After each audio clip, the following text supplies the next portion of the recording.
All right, we're going to go ahead and get started. Mr. DePoe, if you want to come and sit on the dais with us, would be awesome. And then I'll call our study session to order. And Keith, you're first on the agenda with the GP 2109 Fred's Place, as well as Z 2112 Fred's Place.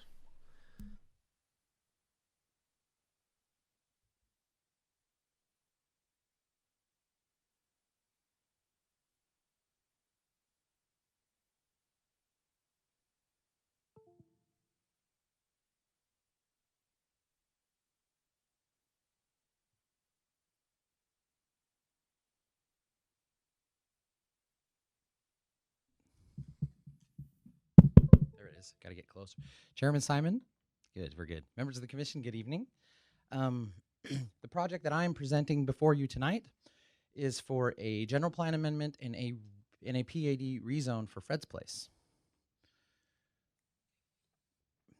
The proposed 14.47 acre site is located within Cooley Station at the northwest corner of Record and Williamsfield Roads, as you can see on the screen in front of you.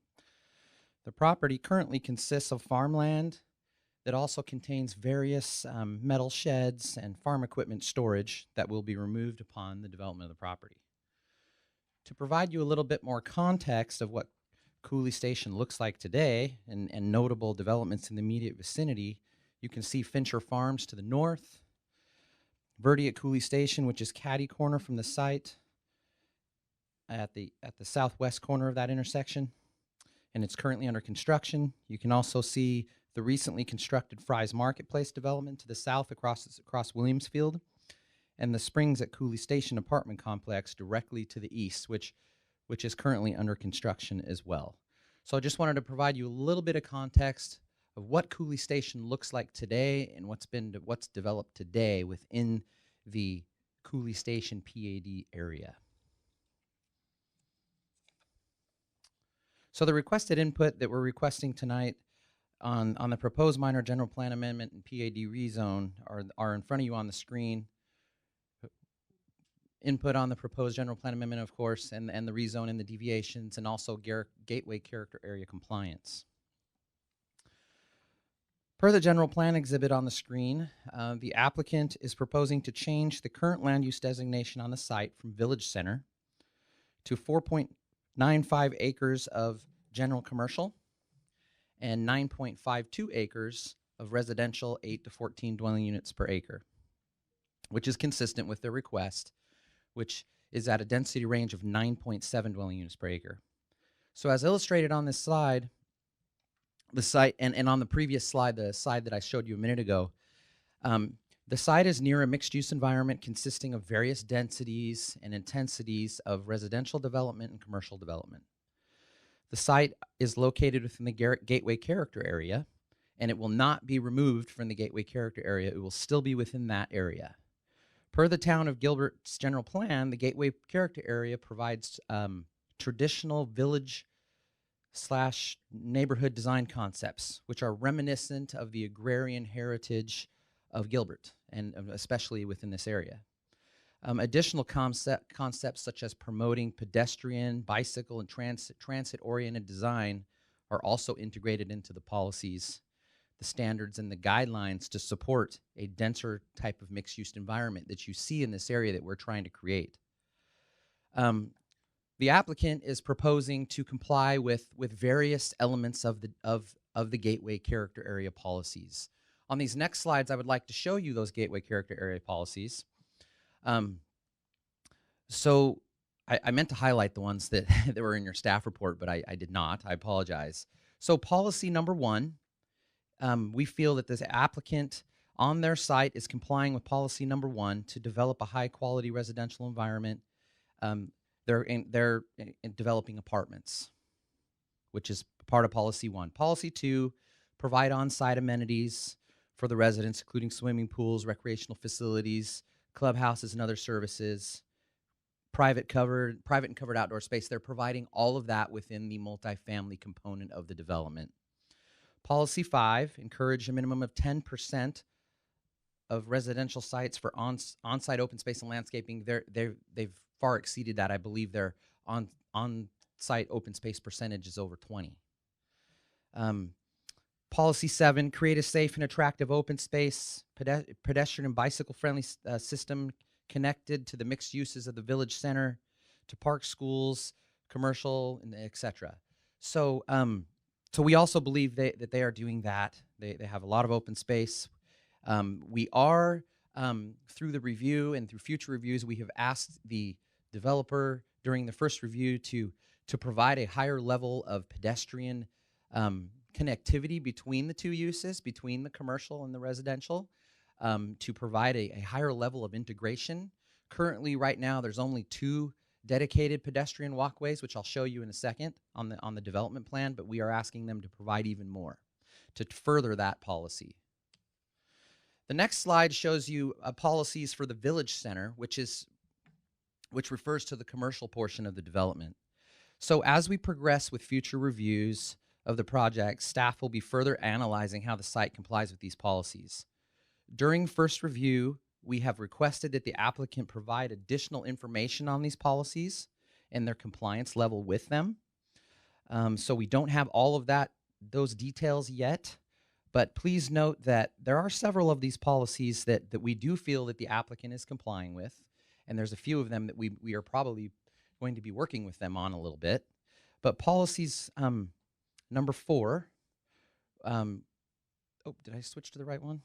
Hold on a second. Oop, I might have the wrong slide in here. Policy number 4, 8, and 9 is actually the village center portion. I may have put the wrong slide in, so I apologize for that. I thought I had the right one in here. But these slides and these policies that I wanted to show you, but I didn't put in, refer to, they all address the need for a high-quality pedestrian experience along Williamsfield Road, which they are providing, and I'll show you the development plan. They are showing the shops buildings are pulled close to Williamsfield Road, creating a more street-oriented building design where they are going to be having storefronts and entrances along Williamsfield roads for these shops. And also they will have patios and pedestrian outdoor seating areas for dining and things of that nature. There will be, obviously, there's sidewalks along Williamsfield and Recker Road. And there's one really feature that you really can't see it very well on this development plan, but at the intersection of Recker and Williamsfield Road, you'll notice a big dashed line to the left of the building. That is a large patio space that the applicant is proposing, where they're also requesting a deviation from the 50 by 250 landscape setback so that they can provide a more prominent corner and a more prominent patio outdoor seating feature. So that is one thing that they're doing. So town staff feels that they're complying with some of these policies, and we're going to be working with them on some other policies that are listed here as well as we move forward with the review. So as far as the zoning is concerned, the applicant is requesting to rezone the subject site from Gateway Village Center to 4.95 acres of shopping center and 9.52 acres of multifamily low with a PAD overlay. This will allow construction of this commercial and retail center and the low density apartment complex, which is proposing 93 units. They're all for rent units, consisting of 1 and 2 story units. Some of them are duplexes and some of them are just one unit. So that's the proposed zoning request in order to achieve the densities that they are requesting, which they're requesting 9.7 dwelling units per acre for the residential component. And the development plan, will go back to that. So the development plan, is I've already stated what the acreages are: 4.95 acres of commercial and 9.52 of residential, 20,000 square feet of commercial or retail space, shop space, and shops A, B, and I think it says P1, which is, it looks like it's a drive-through. And they're all 1-story commercial buildings. And then, of course, the residential, the 93 units, and which I've already discussed. The site has access off of Williamsfield Road by 2 main entrances. and then also one entrance off of Wrecker Road. The eastern one concern that it's not listed in your staff report.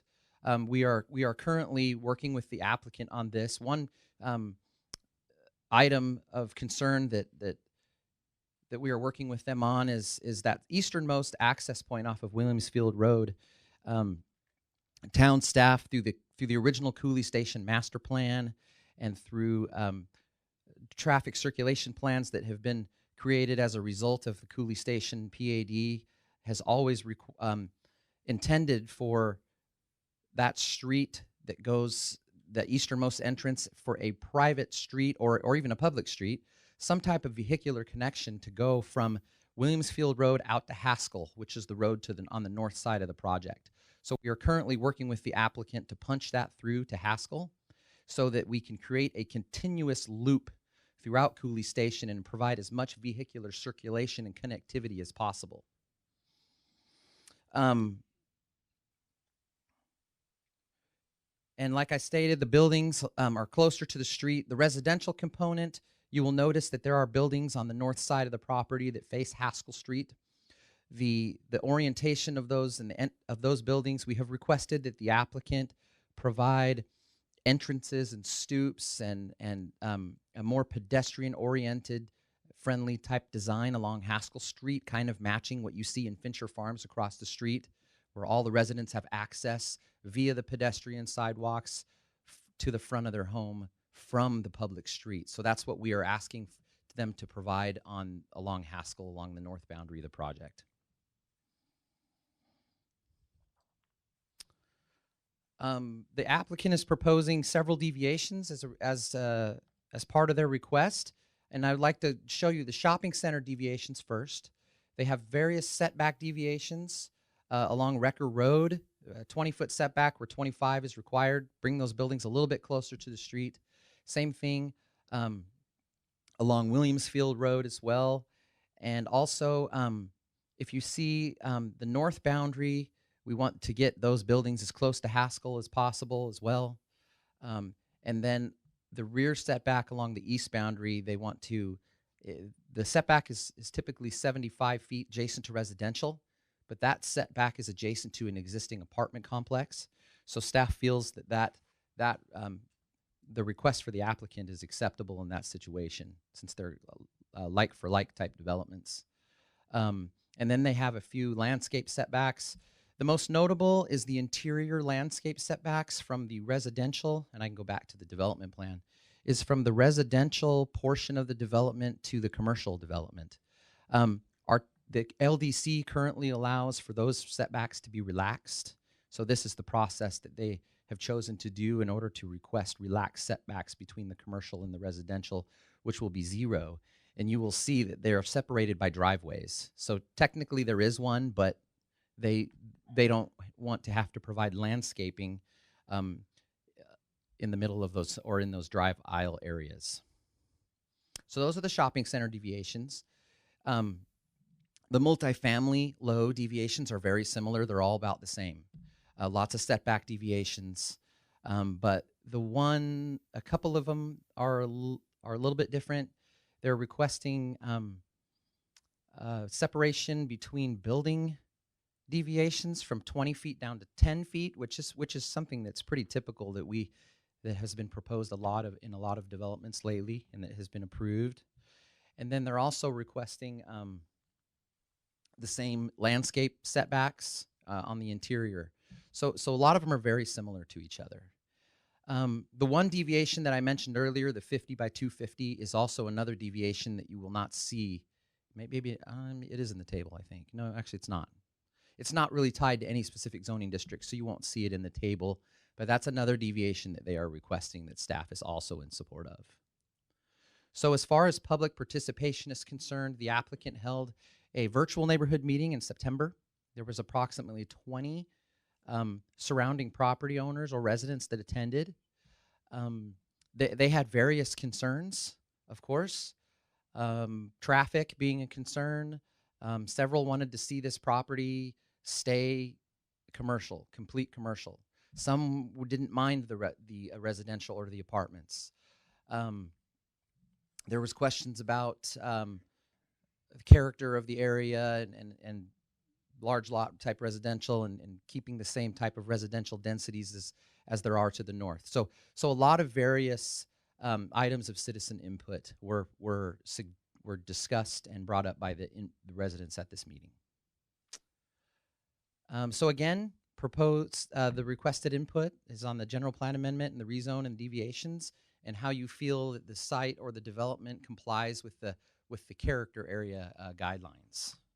And that concludes my presentation. And I have the development plan again here, just in case you want to ask some questions, so we don't have to flip back and forth so much. But that's it.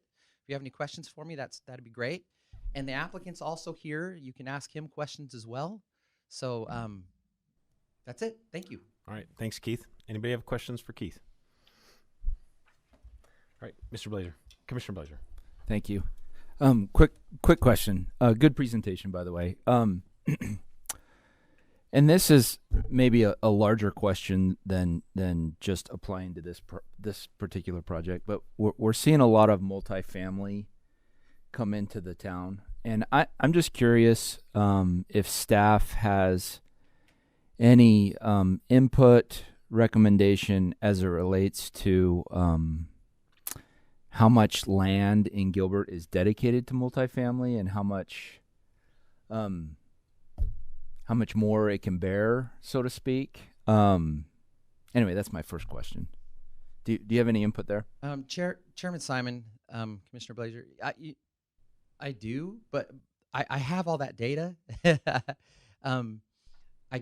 I presented a lot of that data with the Alta Gilbert project. I don't have it with me today, but I do have it. Okay. I can share that with you and somehow provide that at public hearing. But I don't have the specific data and information with me today.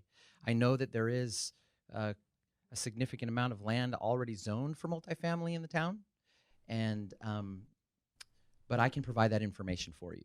Okay. I just don't have it with me right now. Okay. But we do have it, and we have compiled it and assembled it. My question would be a follow-up on that, if I could just interject, because hello, okay, Keith, I just wanted to get a clarification on the applicant has the ability to put multifamily above commercial on this site, and in essence could have a density greater than what they're actually requesting. Is that correct?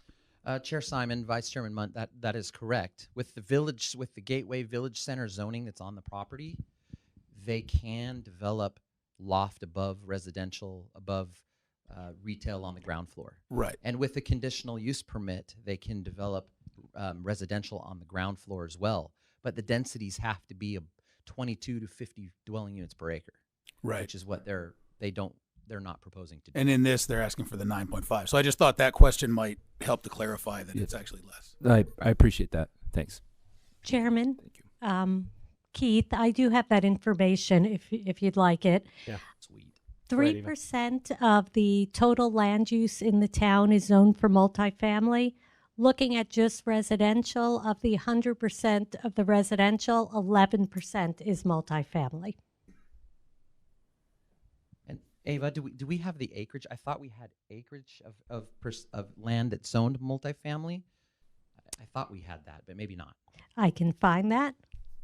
I guess one follow-up question might be what's an ideal percentage? So if that's the hard data, how do we compare to maybe neighboring cities, neighboring jurisdictions to understand? And again, I think this question is bigger than just this project, but I'm really interested to know that. Go ahead, Ava. I'm sorry, I have the statistics on how we compare to the neighboring.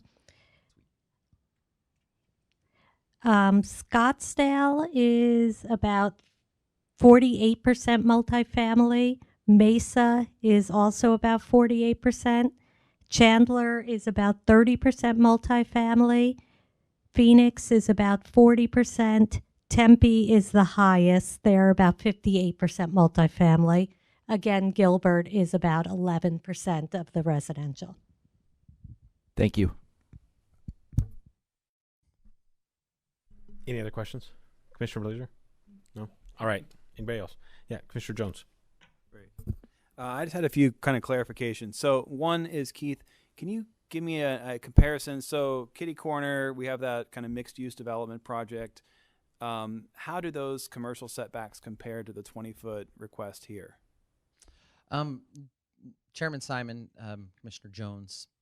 So the setbacks within the Cooley Station PAD along the front street frontages along Williamsfield Road on the south side, kind of east, are have been relaxed per their PAD to 8 feet. Okay. Which that's more of a neo-traditional design concept to bring the buildings as close to the street as possible and create that pedestrian-friendly streetscape with mixed use type of environment. That is what a lot of Cooley stations allows us 8 feet. Good. Okay. So I wanted to see how that fits in. Another question was just on the parking side of this. So I think we've got about 62 residential units. I guess my concern would be parking within the commercial use is the residential, then what the overflow onto Haskell is going to be, because I think you said that home units would be facing toward Haskell right to the north. So I just want to get a sense of how this all fits together and works in practice. Chair Simon, Commissioner Jones, maybe the applicant could maybe address that. He probably knows a lot more about that than I do. But I believe the parking numbers have been, I think they all pencil out pretty well. But I can let the applicant address that. Sure. I don't have all that data and information. Sure. Greg Davis with iPlan Consulting here on behalf of Circle G and the Kiesel family. So direct answer to that question, we're still working on the site plan, so we'll have all that detail at that level. But we are going to be over parked on both the commercial and the residential part. But from a practicality standpoint, you're right, our units front out to the street, and there is on-street parking, and people utilize that now. It's ultimately going to be kind of a first come, first serve, but our site will always have enough parking for our residents, for both the residential as well as the commercial separately. Great. And will the residential be gated? Currently, we are proposing it to be gated. The staff mentioned the request from the town about connecting the road through there to bifurcate our site. That may complicate that, so that's something we're going to have to look to, but we are proposing the residential to be gated, yes. Okay. Yeah, good. I think the other comment from my side was just I actually kind of like this product type, how it fits in with kind of more heavy multifamily in this particular corner. So I like that kind of complementing that more high density. I think when I first looked at this, I saw kind of this separate commercial piece from the residential piece and how do these two really work together. So I'm glad that staff kind of picked up on that and is working on a better integration because I think that needs some work there. But otherwise, I like it. Thank you. Thank you. All right. Anybody else have a comment? Commissioner Jones. Thank you, Keith. Appreciate it. So, is staff supporting this? Chairman this Simon, Commissioner Johns. As of right now, yes. I mean, we still have a lot of review left to go, but from a general standpoint, the general concepts that have been presented and the justifications that we've seen, as of right now, yes, we're in support of what they're proposing to do. I think it's a really good product. I agree. It's a good buffer between the two, and I appreciated the fact that they buffered the main roads with the residential. I think it kind of follows suit with the whole neo-traditional that we've seen for years in this area.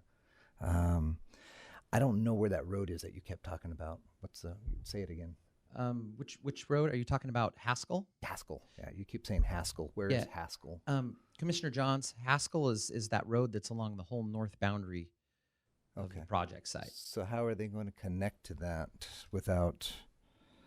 I mean, you said you wanted a connection to Haskell. Wouldn't that kind of break up their? They kind of have a controlled access in and out right now instead of drive-through community. Is that something you really want to push? Maybe a pedestrian connection, but not a vehicle or connection. Chair Simon, Commissioner Johns, that is something that we are trying to push. Okay. That vehicle connection we feel is critical for the I'd love to see vehicular circulation in this area. It's always been envisioned to go through at that location, Gotcha. so we're going to continue to push for that. So site plan's going to come to the board again. Is that correct? That is correct. Okay. And I think that was pretty much. Oh, what's that gate doing down there, in the middle? I know it's not design review right now, but just out of curiosity, is that a fire exit? Commissioner Johns, I'm not sure which gate you're referring to. So, Like right in the middle, if you follow straight up through the center of the commercial, here. there's a little gate right Oh, there. right here. Uh-huh. Commissioner Johns, excuse me. That does look like a fire access gate. Okay. And then last thing I have on here is I do support that you can't see my iPad, but maybe get another pedestrian connection down through into the retail spot, because you have it further, far on the right side, and then maybe, you have that one right there. Yeah. It almost wants to have, so someone doesn't have to walk all the way around that entire mess to have something a little bit more entwined inside. I agree with you on that. So besides that, it's I think, very good product for this. All right. Thank you. Anybody else? All right. No. Keith, I'll just share a couple things. I agree with Commissioner Munt. My thought was we're really kind of a win-win here with regards to what we're getting. I feel with the, I'll call it a downzoning, even though it's not. I mean, we're reducing the potential for apartments. So that argument with regards to overpopulation, I think that's being addressed in this situation. I like the thought of the outward-facing entrances, so maybe a little bit brownstone-ish from my conceptual thought process in my head. I know that that's not necessarily the type of business or property here or the phase that we're in, but maybe the thought down that road to make that walkability and neighborhood feel, I think would be great. I agree with the more pedestrian-esque access there and the kind of I'll call it the central south portion of the property, drawing the neighborhood into there. And I could almost see, when we were talking about the drive-through, the community piece of it, I struggle with staff's position on this of wanting a thoroughfare, I'll call it, but a throughway.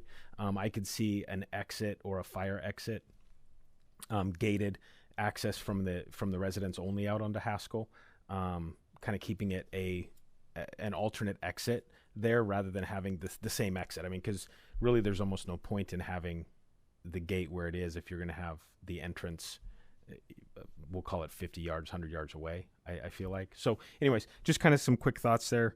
All my other questions were answered, so I don't know if you've received what you needed. Chair Simon, I believe so. All right, perfect. Thank you very much. Got your name. It's right here. I know. Oh, wait, right? no, it's right here. I know. All right. Thank you. Ashley, you're up next with ST 21-22 I can't even say the word. Vista Estates. Cordillera. Stick to the numbers. Cordillera? I'll stick to the easy words.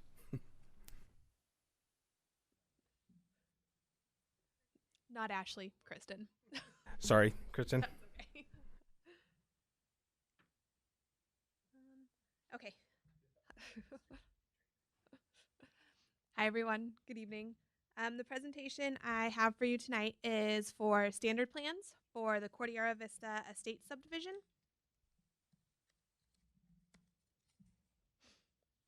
The Cordillera site is located at the southwest corner of Higley and Riggs Road. Come on.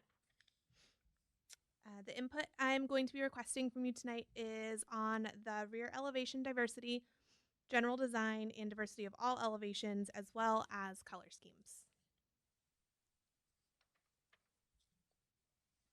For a brief overview, the Cordillera subdivision is 118 lots. There are 2 lot sizes within the community, 60 by 117 for the SF6 lots, and 75 by 120 for the SF8 lots. In square footage, they would range from about 7,000 square feet to 9,000 square feet. The development has 3 elevation styles, Spanish, Craftsman, and Tuscan, in 9 different floor plans. There are also 9 different color schemes, and I'll show those in more detail just a little later. But the majority of the color schemes are currently proposed in a variety of browns and tans. You can also see the table here with different plan numbers and their square footages with width, steps, heights. There are a mixture of 1- and 2-story homes. The next slide here is going to show you the development plan for the community. It's mostly zoned SF6 with a handful of SF8 lots in the southwest corner.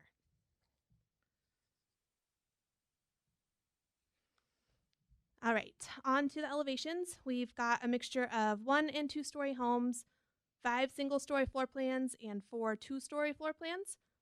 Here you can see the front elevations. Staff has concerns with the diversity between the different styles and also with some of those styles not quite being true to theme. We've asked the applicant to include more detailing to all of the elevations that would make them more true to style, such as varying features in the Spanish elevations. They are currently using clay pipes as their main Spanish feature, and we've asked them to include alternative materials and designs, such as the use of wrought iron, Spanish tiles, and arched or recessed windows. For the Craftsman elevations, we've asked for some of the elevations to include more Craftsman-specific design, such as widening some of the columns, adding planter boxes, and larger front porches. For the Tuscan, we've asked for varying stone materials and also heights of the stone on the front. Right now, most of the plans seem to have the stone ending at the same height on the front. We've also asked for the applicant to consider an alternative decorative feature to the shutters that are found on a majority of the elevations to provide a bit more diversity. So these images here are a handful of updates that the applicant has sent over. It's not a formal submittal at this time, but it does show the direction that they're headed. The Spanish elevations have added some wrought iron options in addition to the clay pipes. The Tuscan elevations have added stone in varying heights, adding more diversity, and the Craftsman elevations have added some thicker columns and also some banding underneath the windows.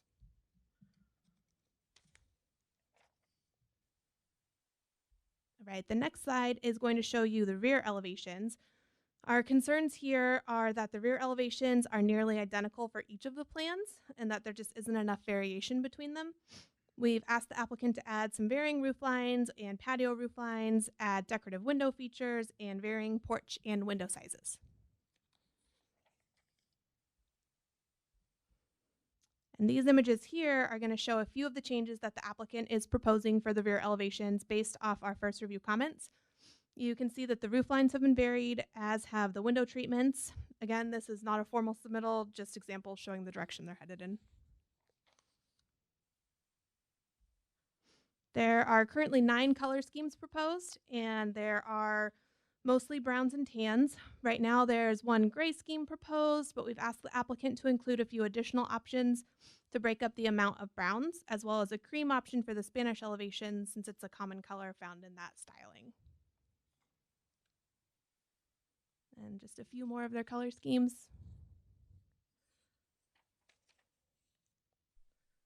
All right, and that concludes my presentation. As a quick recap, I would just like your input on the rear elevations and general design, and I'd also like to request administrative approval unless you would like to see them again in the future. All right. Thank you, Kristen. Anybody have any comments for Kristen? Vice Chair. Thank you, Chairman Simon.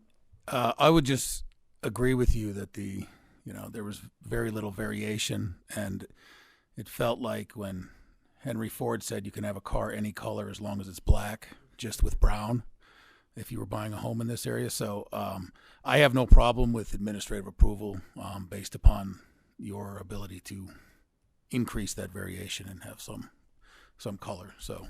Okay. All right. Thank you, Vice Chair. Anybody else? Commissioner Johns. Thank you for the presentation. I know going through all the elevations are tough. So I did my best. My biggest concern is window placements between houses, especially the second story. You have a lot of similar, and depending on how the house is flipped, you're going to be looking right into your neighbor's window.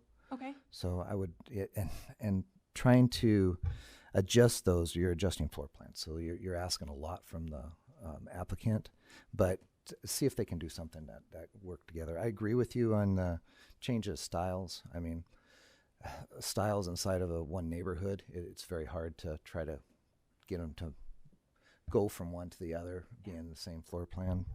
I get that, but I do agree with staff. Colors are Arizona colors. I mean, I do approve. I'm okay with the admin approval. And your one comment about the back, not necessarily the porches or the windows placement, because you're going to have a wall back there anyhow blocking them. It's really, I agree with you, the roof line of where the roof line and how it's clipped. And they do have some variation, but, you know, I would agree that they need to work with you a little bit more on maybe clipping a little bit some of the other roof lines or something along that line. But you can only put so many pop-outs and try to, but thank you. Very nice presentation. Right. Thank you. Yeah, Commissioner Blazer. Thanks for the presentation, Kristen. If I'm not mistaken, it's been a few months, but didn't we look at a KB project? It was maybe Val Vista and Ocotillo. Was it the Waterston project? If that's also, it just, when I looked at this, it looked very familiar to that project that we looked at a few months ago. And so I think there we had very similar feedback about rear elevations, a variety of product elevations. And so my only feedback, if that is true, is that we could probably apply, I'm guessing the product is very similar, some of that feedback and what was ultimately decided by staff to the same project and probably accomplish the same. Okay. All right, thank you. And I'm sorry, Commissioner Jones. That's it. Apologize for getting everybody's names wrong tonight. Anybody else? Yeah, Commissioner Blazer, since I called you already. Yeah, thanks. I just echo everything that's been said. Staff's heading in the right direction, so that's my comment. All right. Anybody else? All right. Kristen, thank you for your first presentation. Thank you. Have a great job. All right. With that, we will go ahead and adjourn this. We're going to discuss the regular meeting agenda items. Currently, we've got one item on the consent, which is the sign at the Epicenter, DR 21-126. We discussed on Monday looking at moving the Marriott Town Place Suites, both 10 and 11, to consent. Does anybody want to see those or hear a presentation on those? No? And Commissioner Fay, I know that we'll need to do separate votes on those for you. Yes, I've indicated I'm going to recuse myself on the voting on that item because it probably will involve an ADOT permit. Okay. So perfect. So we'll go ahead and move that to the consent and do two separate votes in the consent items. Is there any other changes that we need to make? All right, not seeing any. We will keep item number 8 and 9. Sorry, looking at my notes here. Number 8 and 9, the Higley Apartments, and then number 12 as well as number 13, all on the non-consent agenda. So with that, we'll go ahead and adjourn for about 15 minutes, and we'll come back.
Oh, there you go.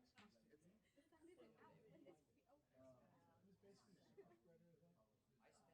Yeah, I didn't get it. My wife had it. I've had it. I had it, and then I got a shot like 2 weeks later. That's early, huh? December last year. Right. Shot was worse than the. Yeah, so was mine. I was down 3 days. Yes. Same thing. Oh, I'm glad I'm not the only one. I got My so antibodies are sick. still going strong here. Right. Well, the reaction was just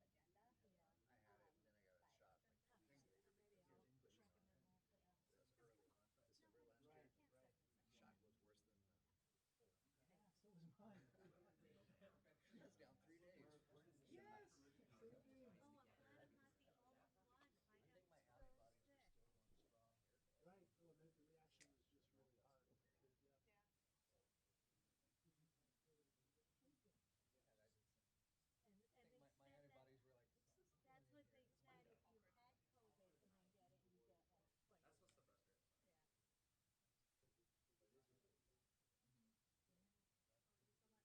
Yeah. when I share it with my neighbors, they're amazed at how well our business works. Yeah, I had it handy because I just spoke to Gilbert Leadership. They had an economic development day, and I speak to them every year. And I was telling them that. And again, some of them are like, Thank you. well, it appears that way because of my materials, like you're over statistics. You know, other places like Scottsdale, like, well, Scottsdale's almost 50% multi-family. Right, right. Yeah. Amy's throwing notes. Tempe surprised even me. I didn't realize Tempe was more multi-family than single family. I thought Tempe was really just had that university and everything else was single family, but I guess I'm mistaken. Yeah.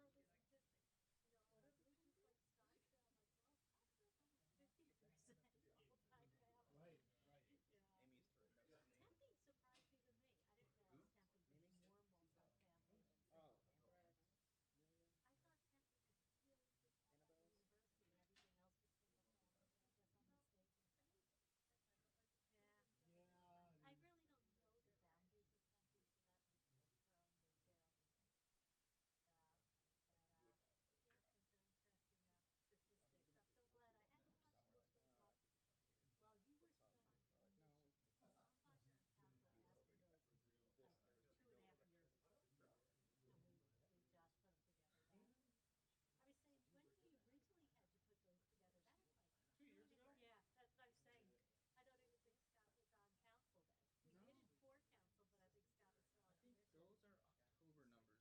still on commission. Those are October numbers, though. Yeah, what you had is more recent, because you've updated it. They vary like half a percentage point here and there, but Like, those are like generally. I wouldn't give them to the press, but speaking with your neighbors, they're pretty accurate.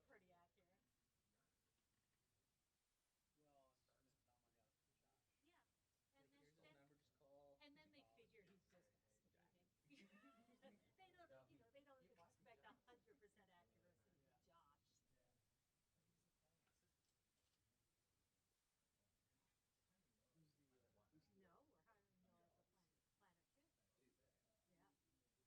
We are. We actually had like 5. Yeah, but now we have 4 vacancies.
love them all, but it's the same. I don't have any I love more of you. But we all know that's a lie. I have no favorites. I guess they've experienced a lot of growth since I've been down there. They have. I've been down there decades. Oh, they've experienced so much growth. But I love That's how I met Charlie. the Oh, sorry. He was an intern down there. Yeah. pieces. But look at that. Yeah. He was an intern, what, about 6 months? Well, Yeah. Sean, I'll bring you on as a I'm- senior I'm- planner with that. I mean, Yeah. we even have a principal planner position open if you're interested. Yeah. Come on, Sean. This guy also has on every like GIS. And that. Yeah, he's like total overseer. Yeah.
All right, we're going to go ahead and get started with our regular meeting. Is Commissioner Blazer online with us then? I mean, excuse me, Commissioner Bianchi. I want everybody tonight is Commissioner Blazer, okay? Just kidding. Yeah, Commissioner Bianchi's online. Okay, so we're going to go ahead and call our regular session to order, and we'll go ahead and start with the Pledge of Allegiance.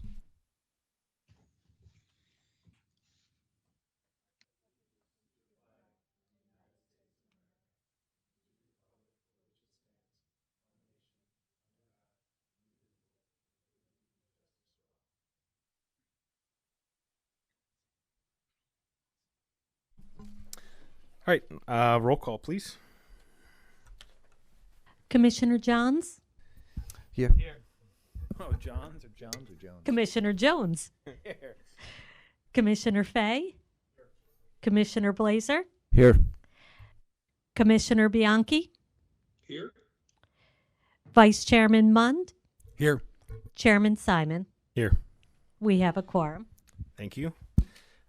We'll look for an approval of the agenda, and we agreed that we were going to move, if I can remember this correctly, we're going to remove we're going to move 10 and 11 to the consent agenda. So I'll take a motion to approve the agenda. Sure thing, Chairman. I'd like to make a motion to move item 10, GP 2102, Marriott Town Place Suites, and number 11, Z 2104, Marriott Town Place Suites, to the consent agenda. All right, I have a motion to approve. Do I have a second? I'll second. A motion and a second. All in favor? Aye. Aye. Anyone opposed? All right, we have an approved agenda.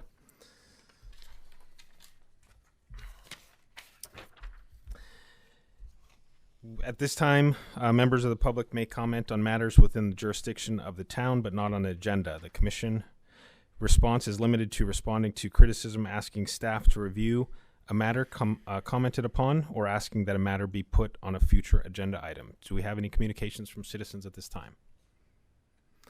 All right, not seeing any, we'll go to a report from Council Liaison. Councilmember September.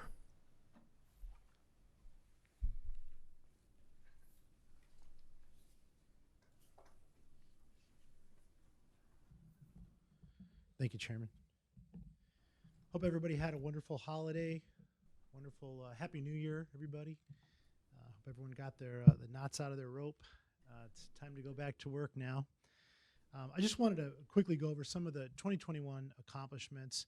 from the town of Gilbert that were shared with us at our last council hearing at the end of the year. I thought some of these were notable, and I just wanted you guys to be aware of them. These are some of the 2021 accomplishments. Gilbert was the best city for small business recovery. We supported over 5,700 jobs and distributed $9.7 million. Great Public Place Award for Gilbert Heritage District. We received that this year. And Gilbert Regional Park was awarded Project of the Year by Engineering News and Arizona Public Works Association. Also, Gilbert ranked the lowest in cost of municipal services out of 8 benchmark cities in the valley. And best general plan for jurisdictions with population of 50,000 and over from the American Planning Association. And you guys were a part of that, so I wanted you to be aware of that. Thank you. Awesome. Thank you, Councilman. And thank you to our staff for all the hard work that they do to help us achieve those goals and accolades. All right, with that, we'll move into our public hearing consent items. All items listed below are considered the public hearing consent calendar. The commission may by a single motion approve any number of the items where, after opening the public hearing, no person requests the item be removed from the consent calendar. If such a request is made, the commission shall then withdraw the item from the public hearing consent calendar for the purpose of the public decision and separate action. Other items on the agenda may be added to the consent calendar and approved under a single motion. Do I have a motion to approve the consent agenda? Yes, Chairman. And I want to make the motion in 2 separate motions to accommodate Commissioner Fay's abstention. So first I will make the motion to approve consent item number 7, DR 21126, Epicenter MSP. All right, I have a motion to approve. Do I have a second? I'll second it. We have a motion and a second. All those in favor? Aye. Aye. Any opposed? Not hearing any. The motion passes. And we'll move to the second. Thank you, Chairman. I'd like to make another motion on consent items number 10, GP 2102, Marriott Town Place Suites, and number 11, Z 21-04, Marriott Town Place Suites. All right, I have a motion to approve. Do I have a second? I'll second it. All right, I have a motion and a second. All those in favor?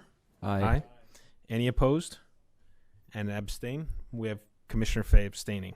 And the motion passes. All right, with that, we'll move to our public hearing non-consent. Non-consent public hearing items will be heard at an individual public hearing and will be acted upon by the commission by a separate motion during the public hearing. Anyone wishing to comment in support of or in opposition to the public hearing item may do so. If you wish to comment on a public hearing item, you must fill out a public comment form, which I believe are in the back there on the table when you came in, indicating the item number on which you wish to be heard. Once the hearing is closed, there will be no further public comment unless requested by the member of the commission. With that, we're going to move to our first agenda item, GP 21-8 and Z 21-10, Higley Apartments. And I believe this one's Ashley. All right. I'm too short. Can you hear me okay? All right. So as you mentioned, this is Higley Apartments, GP 2108 and Z 2110. This project is located north of Baseline Road, east of Higley Road, as indicated by the yellow outline. This project has no direct street frontage, so it is kind of a unique infill property. Mesa borders this land on the east, where you can see the aerial with no color overlay on it. In relation to this property, just to the south is General Office Zoning District. It is developed with an office building that's 2 stories in height. There is also regional commercial zoning surrounding it. To the north is the Hilton Garden Inn, and then there's various commercial uses along that Higley Road frontage. It's also important to note that this is in proximity to the Banner Gateway Hospital. Back in 2020, Planning Commission approved a design review that allowed for the expansion of that facility by about 311,000 square feet for a patient tower. And so that is under construction, just to give some context for what's going on in the area. From this aerial map, you can see that the site is currently vacant. Additional development has occurred on this, or been completed, I suppose. You can see the site that looks to be under construction here is a Cracker Barrel that has been completed.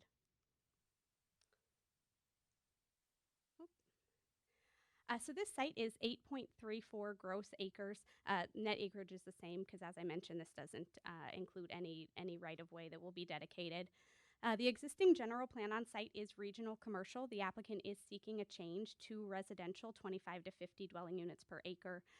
In addition, they're requesting a zone change from regional commercial zoning to multifamily high with a PAD. That PAD is unique compared to some of the ones that we often see or present to the Planning Commission because they are not seeking any deviations to our development standards. They're simply including a development plan to provide some assurance of how this site will develop. So I thought that was important to note. They're not looking for reduced setbacks, modifications to building heights, landscape, or open space changes. So they do intend to meet the standards of the zoning district. As it relates to the general plan, this again is the 8.34 acres proposed to be residential, 25 to 50 dwelling units per acre. This site is located in the baseline medical growth area. And what's important to note as part of that growth area is that it seeks quality mixed use projects. And when staff first started talking to various developers on this site who were proposing multifamily, we were pretty hesitant. We were Our preference would have been to keep a non-residential use, but as we started to look a little bit closer at it and identify some of the constraints of the site, identify, the access challenges that it has, the visibility challenges that it has, not having that direct street frontage, we started to warm up to the idea, and then we received additional information that there is a deed restriction on the property that prohibits any medical office type uses. And that's one of the things that we had been suggesting was, the site could be ideal for medical offices to support the Banner Gateway. And when we discovered that there was that deed restriction, we really started to think that, this could make sense here. In addition, we've identified a number of policies within our general plan that we think that this development does support. Among others, I've listed 3 here on the screen: promoting mixed-use development with appropriate land use classifications. The development plan, you'll see, has a pretty intricate network of sidewalks that connect the different buildings within the development and then connect out to the nearby commercial. Policy number 5, create a diversity of housing types and densities, retail and commercial centers, and employment opportunities in identified growth areas. And so we think that this use could provide that workforce housing potentially to the hospital use, especially as it grows, and then support infill development that's designed to acknowledge the surrounding context. I had mentioned that Mesa is to the east. That development there is multifamily, 3-story multifamily units. The hotel to the north is 5 stories in height. So this isn't out of context with what is in the vicinity. I don't know what happened. My PowerPoint disappeared. Sorry.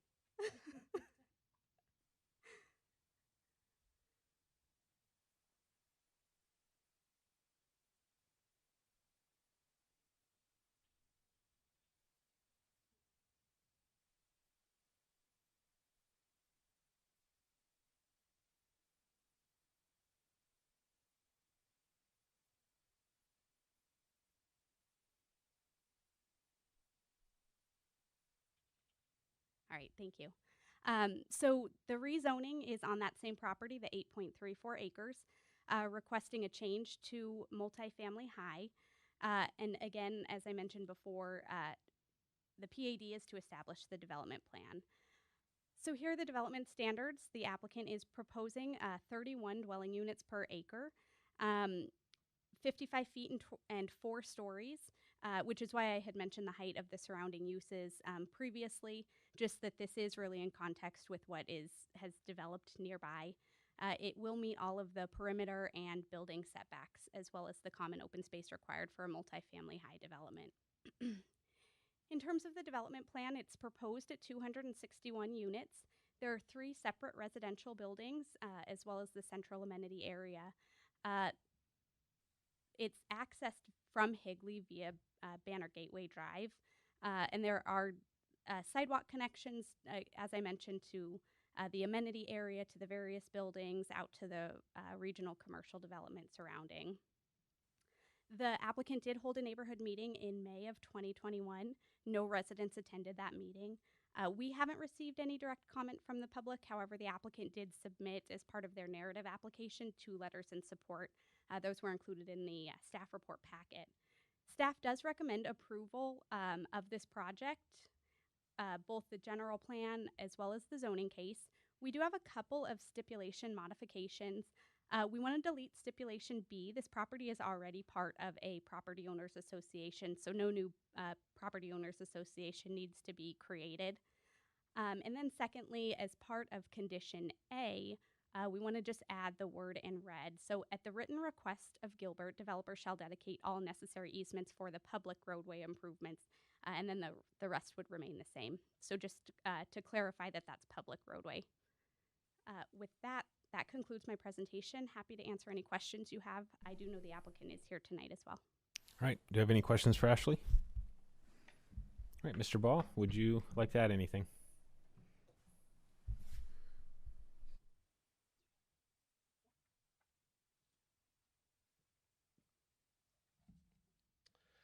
My name's actually Tony Bianchi. I heard that. And I vote yes on the case. Thank you for your time. Adam Baugh, 2525 East Arizona Biltmore Circle. I appreciate staff's part of this. And when I look at properties, it's funny. Once you're involved in this business, you never look at dirt the same way as you do when you're a commissioner or an applicant or developer. And I live in this area. I drive every morning. I drive past this on my way to Phoenix for work, and every night I drive past this on my way back home to Gilbert. I live 2 or 3 miles away from this site. And if you didn't understand kind of what happens behind the scenes, you would just figure, hey, it's only a matter of time before that gets built out. But it's not until you start to touch the dirt and start to try to make it happen that you realize every site has a story, and sometimes it's hidden underneath what you otherwise visibly see. So if I could maybe click through, I'll tell you some questions I hope I can answer for you tonight. Is why would you want to change the zoning when it's already RC? And why is it not viable here today? And I think staff is doing something a little unusual and recommending approval on a case like this when maybe it's a little different than they've considered in the past. But there's something unique here that I think provides special considerations that you wouldn't otherwise normally entertain. And I hope I can answer some of those questions briefly tonight. When I look at this site, though, you can just see how oddly shaped it is. And when you have a property of this size and in this configuration, you have to get really creative to deal with it. What's weird is it doesn't have it doesn't have any arterial street frontage either. And for users that come to this property, they got to get past some significant hurdles. In this case, they're thinking, who's my customer base and will they see me? And then if they see me, how will they get into my site? And if they can get into my site, how can I make my site lay out and function with this kind of weird geometry? So those are some of the things that impact it. But the story goes back a little deeper. There's a group called Demco. Demco Development owned this property. I think they were from San Diego, and they owned it prior to the big 2008, 2009 recession. And prior to the event that happened in our economy, they sold a significant portion of other property to Banner. And as part of that conveyance to Banner, they agreed to certain deed restrictions on this property. I believe Banner had an intention to build medical office, which is appropriate and natural next to a medical campus like they have, but wanted to ensure that they protected their investment. And as an accommodation, this property at the request of Banner was deed restricted. Then, of course, the recession inexplicably happened, and this property was taken back by the bank. And the bank, like many banks at the time, just wanted to get assets off their payroll and sold off the individual parcels to individual owners. And so the reason why you have this kind of Frankenstein corner here today is because it's sort of the casualty of that 2008 recession. So the pads being built first before the back part being built is a very, very unusual circumstance. Most of your commercial centers today get developed with an anchor tenant first, and then the pads come on secondarily. And it's usually the anchor tenant that drives the development. That didn't happen because this is the way the bank sold the parcels, and so the owners who bought these pieces from the bank did what they could do with these fragmented pieces that they have, and so pads developed rather than the internal part of the site. And I think Gilbert actually has changed their process in their development today because of this particular property here. recognizing that it's better to develop internal sites holistically rather than pad them out first.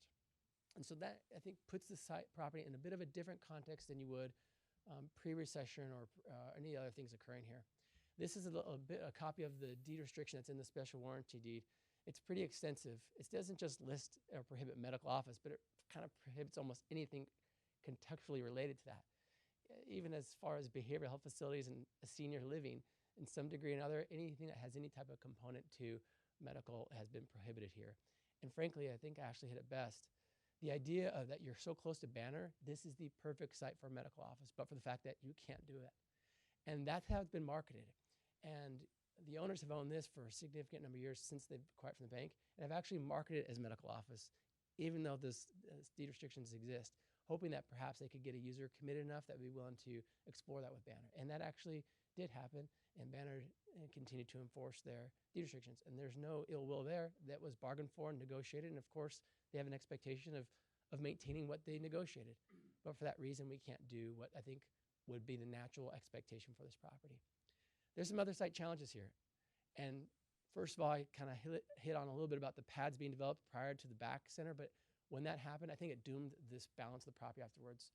And it made it really hard to work with that odd geometry, limited visibility, and some of those access limitations. Now, other uses have been explored. I know at one point, the owner approached the town about doing a convention center on the property to see if the town was willing to kind of work together in that effort and endeavor. But I think wisely the town said no. And looking at it today in a pandemic, no one's using convention centers, so it's probably the right thing to do.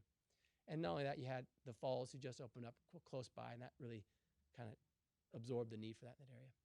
Looked at commercial, but there's a significant supply of commercial. This is probably one of the few corners in the town of Gilbert in a modern era where you have all four corners developed with commercial, and I don't think that will ever happen again as far as new ones. We did explore industrial incompatibility. We explored industrial, but frankly, industrial users in this area need a different configuration and better access than coming through a commercial center to get to an industrial site.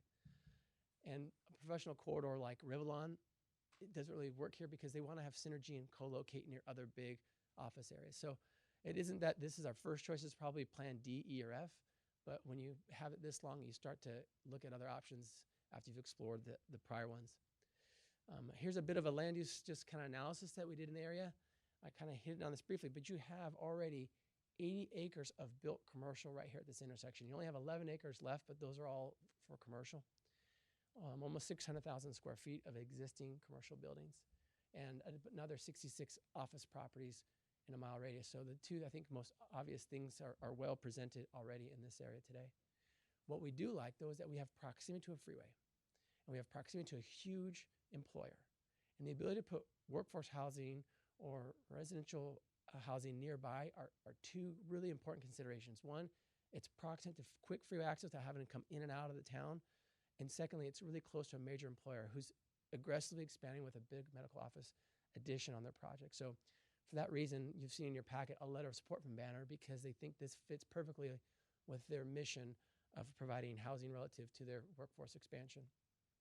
I thought this is interesting. I came across this data in the town, and I realized something new that I hadn't really seen before. But when you look at Gilbert's future land use map and how it relates to other communities, we actually have more land dedicated than Phoenix, Mesa, Queen Creek, or Scottsdale does. We're at 19% of our inventory for future land uses, compared to Phoenix, for example, that might only have 15%, or Mesa at 18%. And so when you want to kind of analyze yourself compared to other jurisdictions, and I think those ones are important because they're kind of larger ones, except for maybe Queen Creek, we're right in line probably doing better than some of those other ones. But also when you look at the ratio of multifamily in town, we're actually at 3.36% of our inventory is multifamily. So I don't think we're at a tipping point at all, and I think there's probably a lot of room to grow. But when I consider where these uses should be, I can't think of a better spot than here, where it's close to a freeway, supporting of other commercial uses nearby, and very close to a key employer in the town. At the end of the day, I think I don't need to cover much of what Ashley's covered. I think she's done an excellent job kind of outlining what our proposal is. I think we're doing something different that you haven't seen a lot of people do. Hopefully they will consider it, is adding EV parking into this development. I think the trends to that will not be a trend, but really become a stable of development going forward. And so including EV parking within our development is a key thing. Not modifying any of the development standards was important to us. We want to make sure that if we brought a project in here that we could comply with everything as in, which I think is a pretty impressive hurdle given how weird this property is shaped, and helps demonstrate that it is compatible with that area. Ashley hit on some of the goals of the general plan, but these help illustrate to me why this is compatible given the ways it's been demonstrated to be compliant with the general plan. That's outlined in your packet and in the project narrative, so I won't spend much time on it. But at the end of the day, when I think of the problems that exist, no one would have thought in 2008 when a recession happened that the kind of scenario would unfold the way it did, and bank taking back an asset, selling off individual parcels, and kind of rendering the site the way it is. But I think because of that reason, that's why staff is able to take a recommendation